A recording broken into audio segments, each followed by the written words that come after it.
Authorities on the lookout for another culprit causing problems, a giant African land snail discovered in a Houston backyard. Experts are warning people they can get very sick if they touch one of these snails. They also carry a parasitic disease that can cause a lot of harm to humans and sometimes even death. It causes eosinophilic meningitis. I think most kids especially would look at a big snail and want to touch it. So I think meningitis is one of the side effects of it. So it's very scary.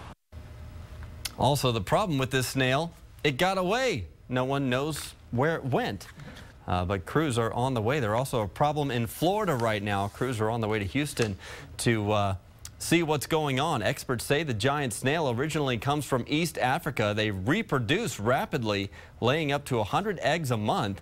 The snails have caused a lot of trouble in South Florida, as I mentioned, because they eat stucco, which is a building material for houses. This is the first known spotting of a giant snail in Texas, and no one knows how it got here. Researchers are sending teams to the Houston area to look for more.